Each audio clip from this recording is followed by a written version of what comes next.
welcome back to my channel. My name is Marie. So it's been about 3 weeks since I made my last video. I've been kind of busy.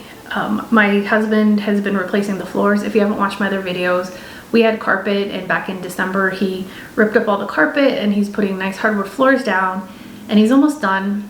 And I haven't really been able to help because when he's gluing the pieces, the smell of the glue is just really strong, and I just can't get up and down off the floor, and it just hasn't been much I've been able to do with him. But this past weekend he had all the baseboards sanded, and he's like, oh, do you want to help me paint? I was like, yes, I could do that. Because we went outside and I painted, and he brought, like, some of the pieces are like 12-15 feet long. They're pretty big, so he would bring me the big pieces and I would paint them and he'd take them away. And then when we got down to smaller pieces, he just brought me all of them at once, and I just like painted them and put them to the side. And so he's kind of rotating out what I was doing, and I felt so happy I was able to finally help because he's done everything else by himself, and I'm just like, I feel bad.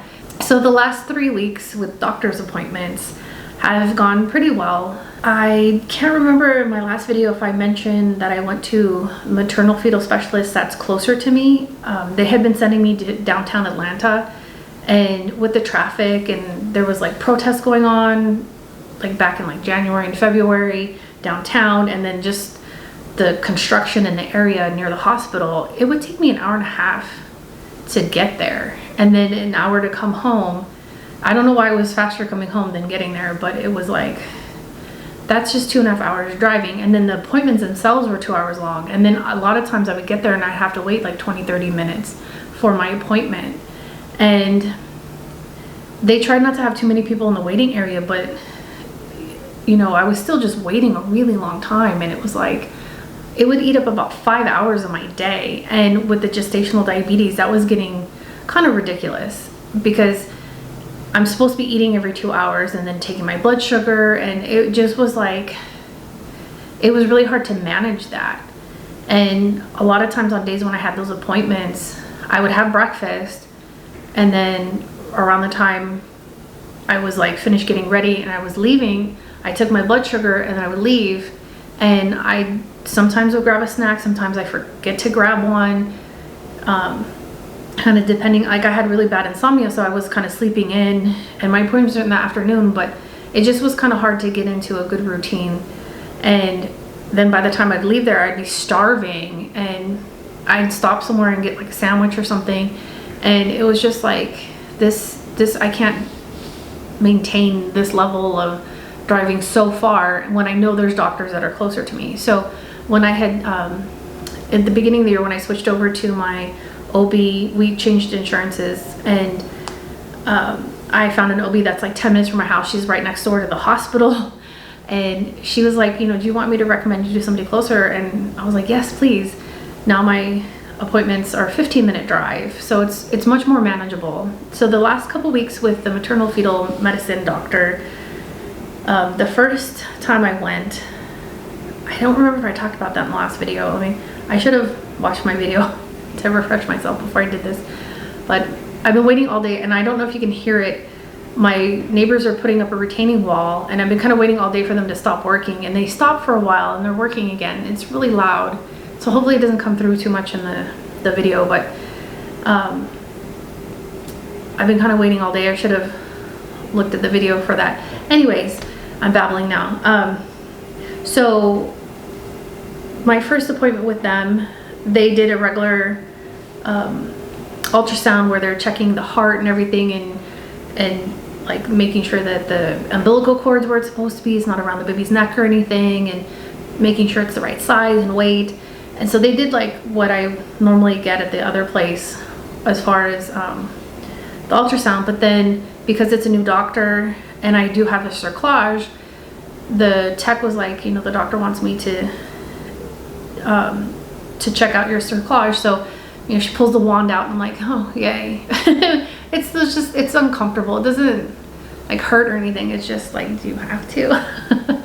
So she was looking at it and stuff, and then she's like, okay, wait here. And the doctor came in, and I didn't realize I was gonna have a male doctor. I didn't specify with my OB that I would prefer a female, but he didn't actually do the ultrasound. The tech did, who was a female. So I was like, okay. And she like put the wand back in and was like looking around, and my cervix looks different from the other times that I've seen it, but I think part of that was just the angle that they were looking at it. And the one thing though, the doctor was concerned about the cerclage. It moved, and he's like, I don't even think it's really attached from what I can see in the ultrasound. And I'm like, oh, and it does look different. It kind of looks like it broke, like half of it's kind of hanging on one side, and then you can see part of it wrapped around my cervix, but there seems to be like a piece on the side. And I was just like, okay. And he's like, your cervix looks good though, it's closed, it's not open at all or dilated. So he's like, I'm not gonna worry about it. I'm like, okay, I'm not gonna worry either, because he said my cervix is still closed. But that's kind of weird. As long as you know, my baby stays in there as long as it needs to be in there. You know, we're at the point now where if I were to go into labor early or my water broke, that the baby will survive. It might have to spend a couple weeks in ICU, but it'll be okay. So I'm not stressing or anything. It's just, it's kind of weird. And the weirdest things always happen to me, like all the time. So I'm not totally surprised that this happened, but it's like, okay. And so I told my regular OB about that this past week when I saw her on Tuesday. And she was like, well, maybe you didn't need the original, you know, maybe you didn't need the cerclage, and you know, your baby, your water might not have broken at 20 weeks like the first time. And I'm like, you know, maybe I didn't need it, but it made me feel better. Like I didn't feel like at 20 weeks, I was just like, okay, this baby's not going anywhere. And I know it's gonna go to term. Because we made it past the first trimester, which is when usually if there's something wrong in the first trimester, you'll have a miscarriage. And it's like we made it past the, you have to, I think it was like 24 weeks when if something happens, you know, they can actually deliver the baby. So I'm like, you know, got me to that point, and it was just peace of mind for me. So, you know, if I have to do it again, I'll do it again. I don't mind. But I just, it's weird, but I'm like, you know, at least I didn't stress between 18 to 24 weeks going, you know, please water, don't break. And it's just like, okay, well then if that wasn't the reason why my water broke at 20 weeks the first time, then what is? Because when they did the ultrasound, when they put the cerclage in, I saw like one side of my cervix was a lot shorter than the other side. So I was like, okay, it makes sense that that's why my water broke, because it got weak. So now I don't know. I don't know. I thought that was the reason that I had the first miscarriage, but this one is in there kicking away and growing right on schedule. So last week when I went to the maternal fetal specialist again, that was a quicker ultrasound. They're doing like, because I'm over 40 and we did IVF, there's a chance of stillbirth, and they wanted to make sure that the heartbeat is still strong and, you know, the cord isn't wrapped around the neck or anything like that. And I do kick counts, and the baby is pretty active. There's days when I feel like it still gets all the 10 kicks in within 2 hours, but some days it's like within 20 minutes, it's like disco in my belly. It's like kicking away and like punching and bouncing around in there, and I'm like, oh, okay. And then other days it's like, and then like 20 minutes later, another little kick, and then like an hour later, a couple kicks, and then nothing for a while, and then like a couple kicks, and it's like, are you okay in there? The nurse practitioner that I saw, she's like, that's normal. And I don't remember, she said it so fast. There's some kind of scale that they judge the baby on, and it's like between 1 to 8, and 8 is like, I don't know why it's not 1 to 10, but 8 is good. And she was like, you know, your baby's 8 out of 8, so you're good. And I'm like, yay, little overachiever baby in there. And I'm going back tomorrow for another appointment, and we're just gonna have to do that. And then on Tuesdays I go for the non-stress test with my regular OB. So that's gonna be my schedule, Tuesdays and Fridays until the baby's born. And we talked about baby names the other day, and we still don't know if it's a boy or girl. So we have 2 lists. We've been like eliminating names, and like I have it on my iPad. So we'll go in and we'll look at a name, and we'll put a plus or minus, and Like we did that a couple months ago, and then we did it again like last month, and then this month, it was yesterday or the day before, I can't remember. We went through and it was like, okay, this one has like 3 minus signs. Like, let's just remove that name from the list. It's like, we don't like it. And with the baby boy names, we do have a couple that we really like, and we're really in agreement on like one of these names is gonna be our baby if it's a boy. But then the girl names, we keep arguing over it, and it's like not bad arguing, but he's like, I really like this name. I'm like, I don't like that name. And then I'm like, how about this one? And he's like, I don't like any of those either. And so we're just, it's like, it's been kind of hard for us to come up with a baby girl name. And we had 3 eggs. If you haven't watched my old videos, we had 2 boys and a girl, and we let the IVF doctor pick. And I kind of feel like we probably have a boy, just because they're like, I'm thinking they were probably thinking, well, you have 2 boy eggs, so if this one doesn't work out, you can pick boy or girl for the next one. And we don't know if we're gonna have another one, because it kind of depends on how we feel in a year or so. Like, I don't want to do back-to-back babies, like wait like 2 months and then get pregnant again. That's just, I don't think I can handle that. But we'll see how things go in a year. And we have 2 eggs still frozen, or blastocysts, whatever they're called. I just call them eggs, but you know, it's like we still have options if whatever we having now, if we want the other sex, you know, we still have 2 eggs. So we'll see what happens with that. But yeah, we haven't settled specifically on a name. We do want to meet the baby first. Sorry about that. My battery died, and I thought I put a fresh battery in, but apparently I grabbed an old one. So I kind of got off topic. I did talk to the OB the other day. I was like, you know, there's no video of the virtual tour of the hospital. So there's like a PDF, and there's photos of the rooms, and there's instructions on what to do when you arrive. But I was like, you know, I kind of wanted to actually see like where we're gonna walk, and just to like kind of be like familiar with where we're going so we don't get lost. And she was like, you know, it's really not that complicated.